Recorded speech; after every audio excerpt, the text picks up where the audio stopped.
turning trash into clean burning power, neutralizing nuclear waste, capturing global warming gases, and stuffing them back in the earth. Meet the 21st century's growth industry. From green buildings to a river reborn. Now, environmental tech on Modern Marvels.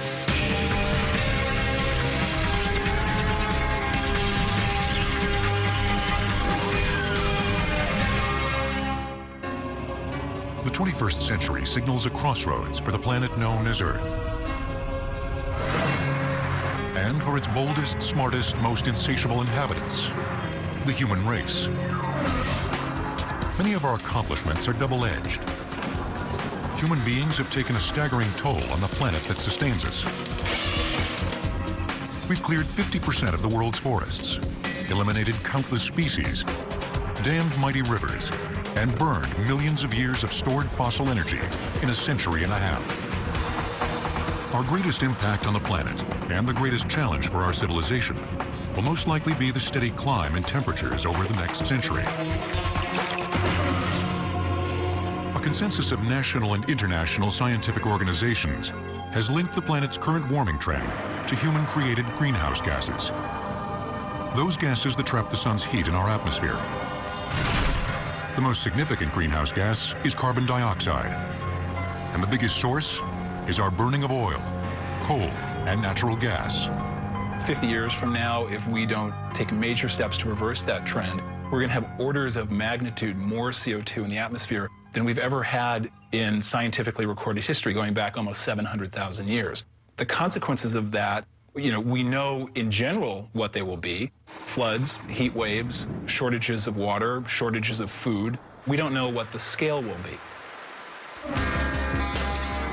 One of the most important solutions to the carbon dioxide problem is unfolding at an unlikely place: an oil field under the plains of Saskatchewan.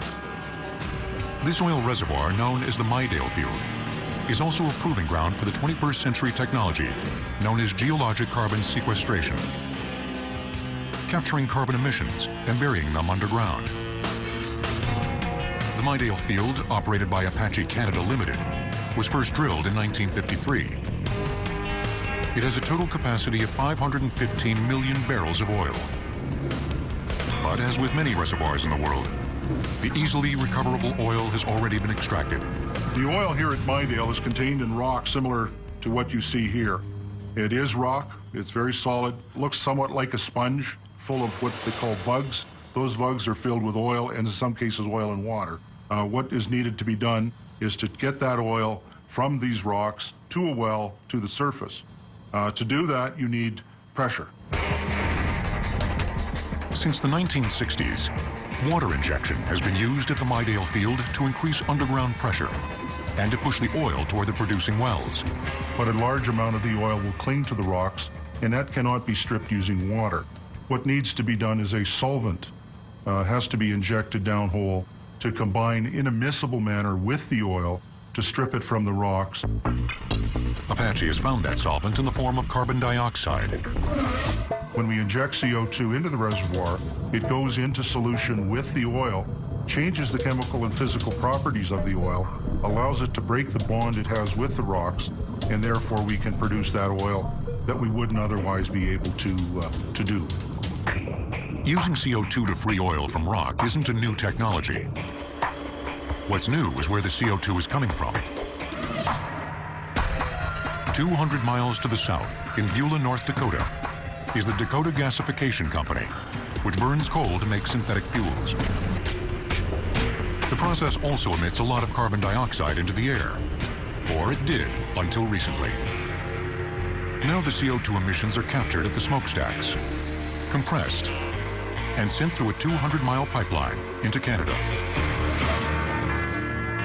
Both the Midale Field and the adjacent Weyburn Field, operated by Encana, use the CO2 in what's called Enhanced Oil Recovery, or EOR. After the CO2 has loosened the oil from the rock, the injector shoots down a water flood, which sweeps the reservoir. That is how we can direct the fluids in the reservoir from where we inject them to where we produce them. This well behind us is producing about 650 barrels a day of fluid, running at about 85% water, 15% oil. The witch's brew of oil, water, natural gas, and CO2 is separated into its various parts. Some of the CO2 will remain underground, tightly bound to the rock. The rest will be repressurized to 2,000 psi, combined with the Dakota Pipeline CO2, and injected into the ground once again. Under the water flood plan, we anticipated that the life of the field was about 15 years. With CO2, we anticipate that the field will still be functional in 2045. The greenhouse gas will then be buried in the oil reservoir, and all 280 wells capped in cement.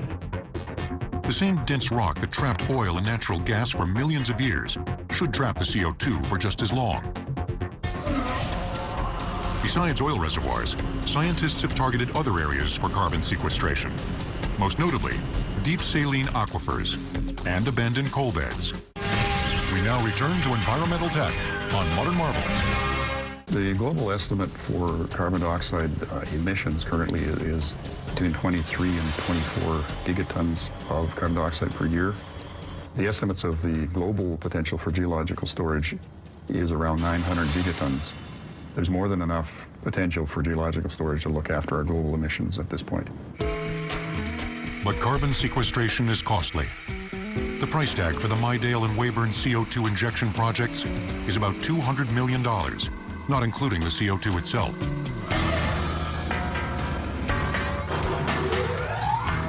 But this hefty investment will allow Apache and Encana to generate 215 million barrels of otherwise unreachable oil, worth billions of dollars, an obvious incentive. The question is, who will pay for CO2 sequestration when there's no new oil to be recovered? The drive to find ways to reduce or store carbon so that it doesn't get emitted into the atmosphere is increasingly coming into the regulatory arena, with states like California putting limits on the amount of carbon that utilities can emit. Far from the windswept plains of Saskatchewan, in the sun-baked desert of Arizona, another company is finding a useful way to dispose of its carbon emissions. And it's quite literally green. The Red Hawk Power Generating Station, owned by Arizona Public Service, or APS, is a large combined cycle natural gas power plant.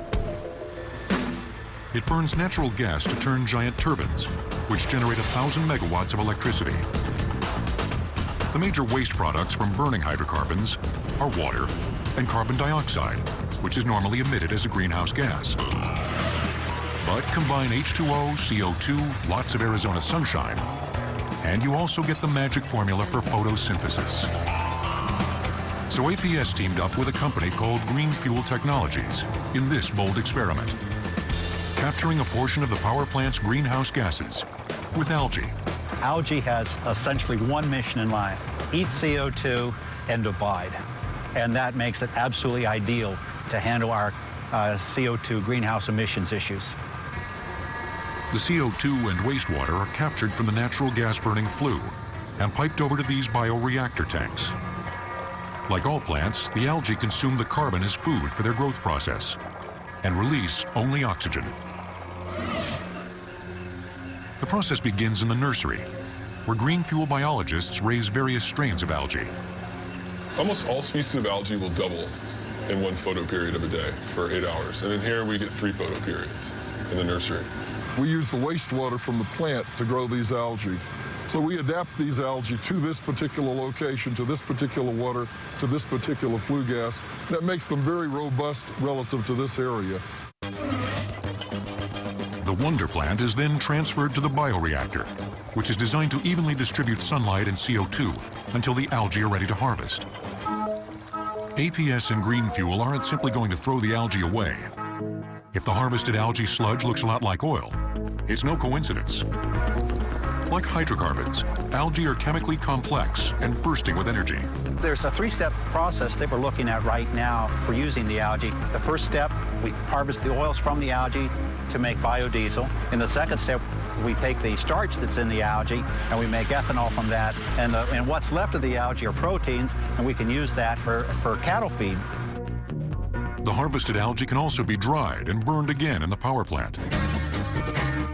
The experiment has been so successful that APS and Green Fuel will soon be filling this entire structure with algae troughs. Scaling up this technology further will involve a much bigger leap.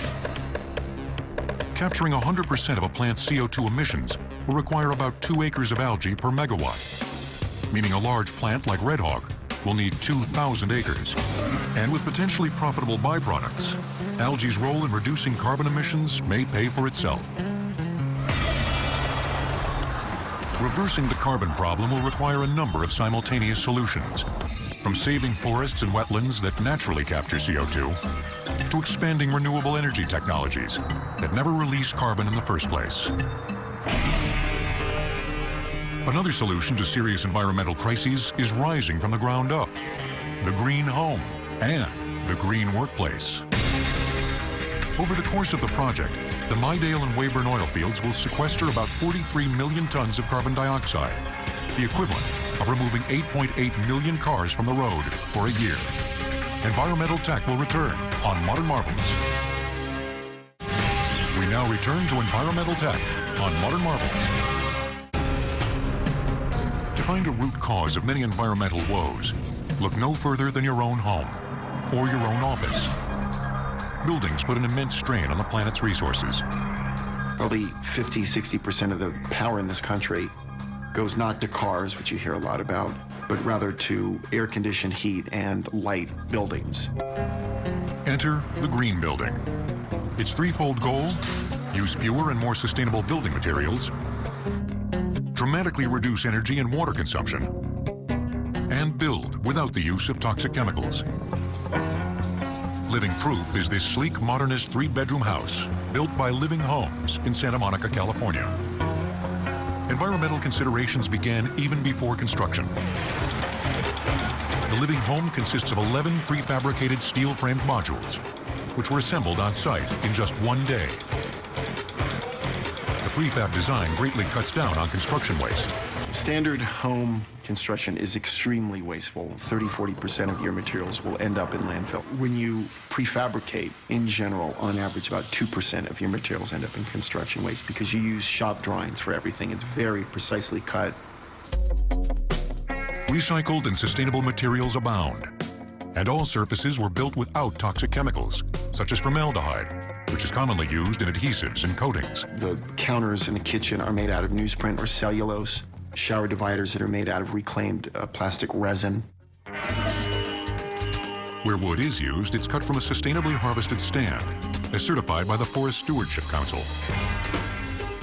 This practice helps to preserve the world's best source of carbon sequestration: old-growth forests. The cost of building this home, designed by renowned architect Ray Cappy, is $250 per square foot, above the national average. But the costs of building green can gradually be offset. Ideally, a green home generates much of its own energy and then uses that energy as efficiently as possible. A solar thermal system heats all the hot water, which is also piped under the floor to provide efficient radiant heat from the ground up. Photovoltaic panels provide nearly all of the building's electricity, a feat made easier by highly efficient Energy Star appliances. LED lights which use 1/10 the power of incandescents, and the use of free, abundant sunshine. Green living isn't just for sunny California homes. Across the nation, in the heart of New York City, the same concepts are being put into action on a much larger scale. This is the Solaire, a high-rise residential tower home to nearly 700 residents in Lower Manhattan. With its own water treatment system and efficient use of electricity, it uses 55% less water and 37% less energy than a comparable building. The Solaire's most impressive feature may be its 2 green roofs, which use the power of plants to insulate the building and capture rainwater. The main benefit here with the roof is it helps with the heat island effect. The heat island effect is created by a city's dark asphalt streets, and especially by thousands of dark absorptive roofs, which trap the sun's heat and make a city up to 6 degrees warmer than nearby areas during the summer. The plants reflect sunlight and cool the surrounding air through a process called evapotranspiration, the plant's way of sweating. The green roof is an insulator. It keeps the heat in the winter and out in the summertime. The plants are merely the top layer of the roof's sophisticated drainage system. During storms, the multi-layered green roof captures up to 80% of the rainwater, which normally flows into sewers that quickly overflow. Stormwater runoff is the biggest source of coastal water pollution. The water tends to run off of buildings into the gutter and then out into the ocean. When it's in the gutter, it's picking up all of the filth, all of the animal feces, all of the oil and toxic releases, carrying them out into the coastal waters.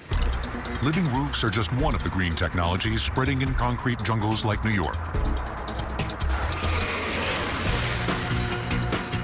A few miles uptown from the Solaire, the new headquarters for the Hearst Corporation, one of this network's parent companies, proved that even a skyscraper can be green. From the ground up. For the 46-story Hearst Tower, this meant not just saving the Art Deco facade of the original headquarters, but recycling 85% of the old building's materials. There was green thinking behind the unique steel exoskeleton, too. By putting the skeleton of the building around on the outside so that you can actually see it, it became a much more efficient structure. That triangle or diagram uses less steel than a normal structure. There are less columns throwing in the middle of your floor plate, but at the same time, it braces the building in a much more efficient way. More efficient framing means more opportunity for windows and natural light. Environmentally responsible design reached into major structural features and the smallest details. This wall system itself uses high-efficiency glass. That means there's more iron in the glass, which allows more natural daylight in, but not enough that it actually gets too hot here, which means that you need less artificial light. The Hearst Tower, like the Solaire, collects and recycles its own stormwater. It's just a lot more water. This tank is 14,000 gallons. This is where the stormwater is held. The walls are 18-inch thick concrete walls. The stormwater is triple filtered and then pumped into the air conditioning system, where it supplies the cooling towers. They're running 4,000 tons of cooling through those towers, of course, in the height of the summer. That's your biggest usage. That's what's driving your water meter. The storm runoff also supplies the distinctive water feature known as ice fall, which cools and humidifies the atrium. Thanks largely to the stormwater system, the Hearst Tower uses 10% less water than a normal skyscraper. It also uses 26% less electricity. That will lead to another kind of green saving. This is our home for the next 100 years, and those technologies, if you take 26% energy savings just in the electric alone, and then extrapolate that over the lifetime of this building, it's truly efficient how much money we're going to save as a corporation. There are plenty of people that thought you couldn't build green in New York City, and I think we proved them wrong. And the advice that I would give anyone that would undertake this project is come look at our project, do what we did, and then do one better. The green building revolution is something everyone can participate in. Other environmental technologies are best left to the experts, like cleaning up a deadly legacy of the nuclear age. If every American household replaced just one incandescent light bulb with a compact fluorescent bulb, the amount of pollution avoided would be equivalent to removing nearly 800,000 cars from the road. Environmental Tech will return on Modern Marvels. We now return to Environmental Tech on Modern Marvels. This is the Department of Energy's top-secret Y-12 complex in Oak Ridge, Tennessee. Oak Ridge National Lab was one of the United States' principal sites for enriching uranium and developing nuclear bombs, from World War II to the end of the Cold War. Much of the work took place at Y-12. There's actually 3 plants, Y-12, X-10, and K-25, and it was all part of the Manhattan Project during World War II to help develop nuclear weapons and get the first uranium enriched in order to develop the bombs that were used in Hiroshima, for example. Over the decades, the uranium and other toxic wastes were simply buried underground. They were doing this all very rapidly, so they didn't really have time to get rid of the waste in what we would consider now a proper fashion. So wastes were pumped from the Y-12 plant where they were processing parts for nuclear weapons and discharging the waste in the ponds there. Y-12 discharged millions of gallons of waste from nuclear weapons manufacturing into these ponds until 1984. The ponds were then drained, capped, and covered with a parking lot. But that didn't stop the highly mobile, water-soluble form of uranium, known as U-6, from leaching into the local groundwater, which contains up to 1,000 times the legal concentration of uranium. The first step in cleaning up this mess is to take a sample of the groundwater layer. When we bring up a core, we'll test it in various ways. We'll start by scanning it with a beta-gamma meter, which is this instrument here. And this is a sample we've taken earlier from our field plot. It has a fair amount of activity in it. As you can hear, the counts go off. The more counts, the more activity. We can interrogate it further with something called the X-ray fluorimeter. And it sends out those X-rays, and then you can tell by how much each individual element fluoresces, how much of those elements are in here, and you can actually quantify it in the parts per million level. Y-12 and other Department of Energy sites are facing a challenge that until recently was thought insurmountable. There's probably about 32 different states that have uranium contamination. A lot of it's related to both the mining of the uranium and actually the processing of it at different plants. So it's fairly widespread, and it's the DOE problem in particular because of the business that DOE is in. To tackle what may end up being the largest environmental cleanup job in history, scientists from Oak Ridge National Lab have begun experimenting with an innovative form of bioremediation. Bioremediation is a methodology that uses living systems like microbes or bacteria to actually process the contaminants in the soil into forms that are less hazardous. Using bioremediation to stabilize heavy metals like uranium-6 was a radical, unproven technology. A tough job became even tougher when the soil and groundwater at Y-12 were revealed to contain so many toxins besides uranium that helpful microbes didn't stand a chance of survival. It has PCE in it, which is a toxic organic, and an array of different types of metals, nickel, very high concentrations of aluminum. So before scientists can even attempt to bioremediate the uranium, they pump the groundwater to the surface and through a gauntlet of chemical transformations. The first uses a vacuum stripper and carbon filters to remove volatile organic toxins from the water. The next step is the groundwater is brought over to these holding tanks where the first thing we have to remove is the aluminum. And at this particular site, the aluminum concentrations are very high, on the order of like 400 to 500 part per million. It's dredged and pumped into another holding tank in the back. The water still contains massive amounts of toxic nitrate, which was used to clean nuclear weapons instrumentation. So the water is pumped inside this fluidized bed reactor, where microorganisms denitrify the nitrate. Finally, the water is pumped back underground, and the main task can begin, stimulating microscopic bugs to convert highly mobile, soluble uranium-6 into stable, insoluble uranium-4. The first step is to pump into the soil and groundwater an energy source that will stimulate the microbes. In this case, it's ethanol.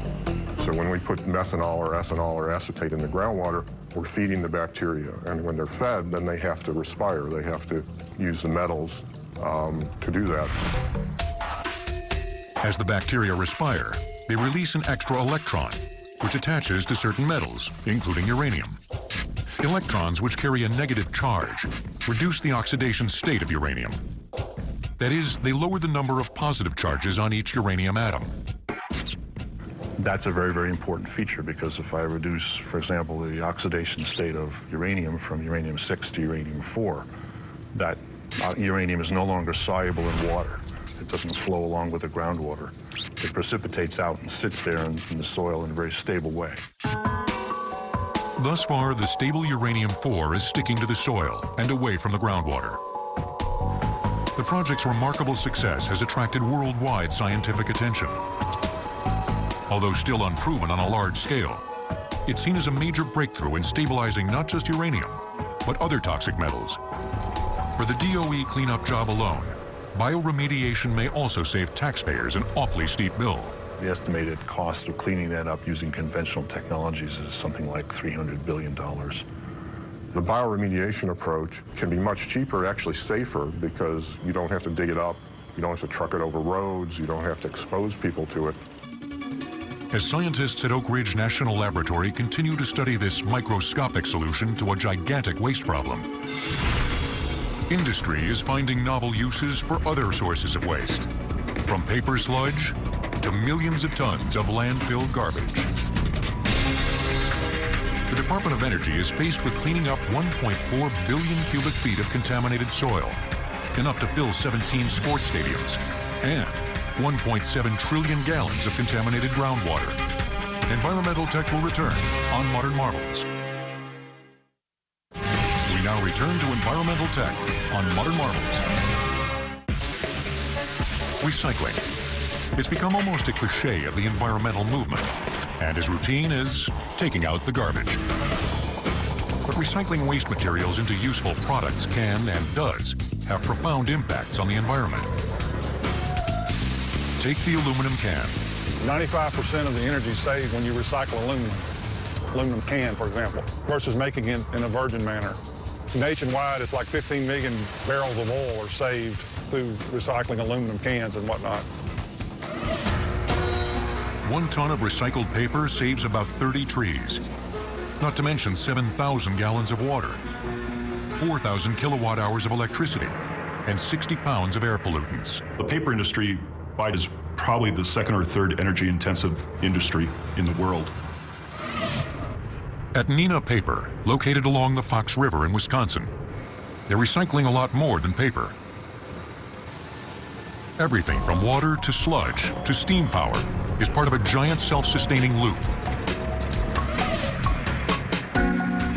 As the paper-making process begins, Neenah Paper feeds significant amounts of post-consumer waste into its pulpers. Post-consumer fiber, by its definition, is paper products, a lot of them heavily printed, that have met their final use from the end consumer. That company that collects it does some decoloring and then ships it in this final form, which is 50% moisture. The recycled material is combined with virgin pulp, along with dyes, additives, and a lot more water.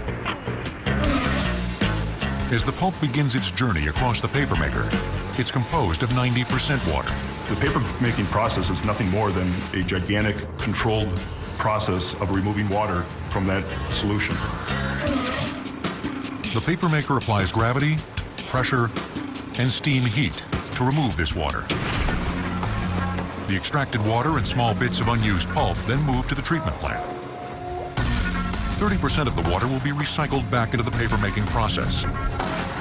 Thanks to extensive bioremediation, the remaining water is returned to the Fox River, cleaner than it left it. The solid waste, known in the paper industry by the technical term sludge, is too far gone to be recycled back into paper. So every day, 1,300 tons of the sludge from the Neenah Mill and other local paper mills are trucked to the nearby Fox Valley Energy Center, where the waste is burned cleanly as a biofuel.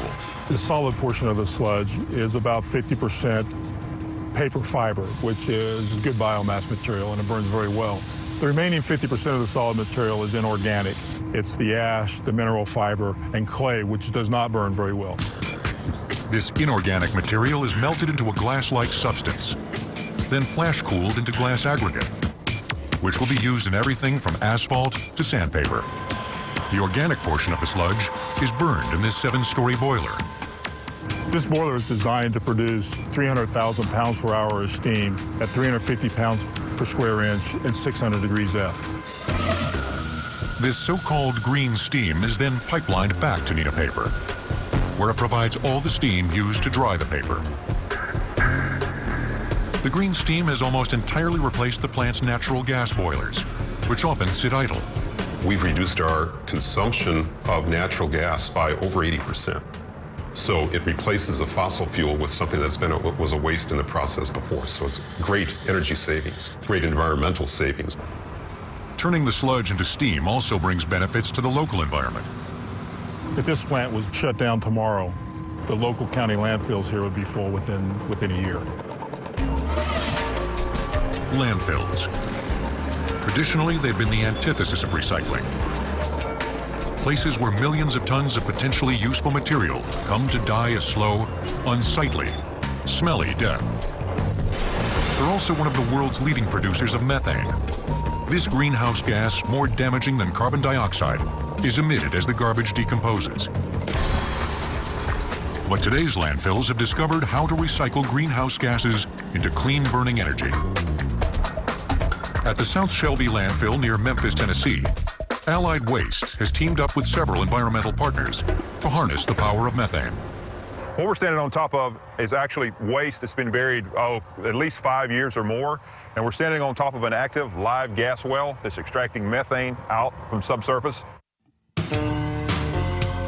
120 of these perforated wells, sunk between 65 and 135 feet into the garbage, pull up 5,000 cubic feet per minute of landfill gas. That's enough to heat 30,000 homes. These vertical wells are placed around 100 to 150 feet apart from each other, basically in a circle around the buried waste. What we want to do is create a zone of influence between these gas wells to where we're not having any kind of gas, any kind of methane migrate either outward or downward. We don't want to get into the groundwater, we don't want it to get into the atmosphere, and we don't want it to travel off-site somehow. A slight vacuum pulls all the gas to a common header. This is an 18-inch pipe. Everything comes out here, it's extracted from the blower. The blower is pulling a gradual vacuum on this. After the gas is compressed, it's sent through this pipeline to the Soleil Company, a nearby food processing plant. The plant, which produces various food products from soybeans, is the largest of its kind in the world. Landfill gas provides virtually 100% of the prodigious steam heat needed for Soleil's processing. The old natural gas pipeline goes largely unused. The landfill gas does release carbon dioxide when burned, but it still brings a twofold green benefit: eliminating methane, the more potent greenhouse gas, and replacing the CO2 emissions of the natural gas that's no longer burned. Human ingenuity can turn a nuisance into a valuable resource. It can also return a river to its natural state, which may save cities as well as ecosystems. A landfill in Florida will soon be using plasma arc technology to vaporize its garbage at 10,000 degrees Fahrenheit. The 3,000 tons of trash burned daily will generate enough electricity to power 36,000 homes. Environmental tech will return on Modern Marvels. We now return to Environmental Tech on Modern Marvels. When Hurricane Katrina left much of New Orleans underwater, it was easy to trace the deadly flood surge to the failed system of levees. But behind the failed levees lay another, less obvious reason for the catastrophic flooding: the steady disappearance of Louisiana's marshy wetlands. The wetlands have disappeared largely because for many decades, the lower Mississippi River has been narrowly channeled and cut off from its traditional floodplain. The river can no longer deposit its nutrient-rich silt to create wetlands and barrier islands, which vanish under the encroaching Gulf of Mexico at the rate of 34 square miles every year. Wetlands and the river ecosystems known as riparian corridors are nature's built-in flood control. Hydraulic engineers estimate that every mile of wetland or riparian forest absorbs 1 foot of a hurricane's storm surge. They act like huge sponges, and they have a really large ability to attenuate flood flows. And so riparian filter strips and forests can slow down the water, they can spread the water out, they can absorb some of that flood energy, and they can allow for the downstream areas more time to move that water through. 2,000 miles away from Louisiana, in California's Central Valley, restoring riparian corridors has taken on a similar urgency. 95% of California's riparian ecosystems are gone. In areas like the Sacramento-San Joaquin Delta, home to 500,000 people and some of the nation's most valuable farmland, the only protection against a catastrophic flood is an aging system of levees. The city of Sacramento is ranked as the next highest or next most probable metropolitan area at risk in the country. River Partners, a nonprofit group, is working on the long-term solution: restoring California's decimated riparian corridors. They replace former flood-prone farmland like this 1,700-acre project along the San Joaquin River, with the area's original ecosystem, including 270,000 trees.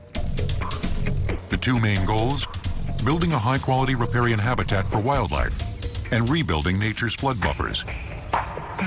The planting is hardly random. It's based on a computer simulation of a flood through the area and the varying structures of the plants themselves. In an area where we know that the velocity of the floodwaters will be higher, we would not plant trees. Trees are very rigid, they'll back the water up. So we plant more flexible plants such as the rose and the blackberry, which are very flexible with the high-speed water. So that's a very critical part of the design here, is how will the flood waters move? While earth movers scoop out the areas that will become wetlands, tractors dig furrows for a precise mosaic of native trees and grasses, from valley oaks to coyote brush. In 3 years, this empty field will look like this. Pretty amazing. You build it and they'll find it, they come. So I mean, right now there's not a whole lot of wildlife out here, but you come out in 3 years and it'll probably be teeming with wildlife. For the first 3 years, river partners will drip and flood irrigate the plantings, using water from the San Joaquin River. After 3 years, the forest is self-sufficient. Vegetation is strategically planted on the levees themselves to prevent erosion. This levee, which was breached in the flood of 1997, will stay breached, replaced by the new riparian forest. Healthy river corridors will do more than attract wildlife and provide recreation. In the long run, they'll preserve the long-term viability of fisheries, farms, and cities. As with other environmental technologies, there's a paradox at work. Human ingenuity restoring nature's delicate balance, which has been altered by human intervention. But this paradox is necessary because the health of the planet and the tenuous fate of civilization are linked more closely now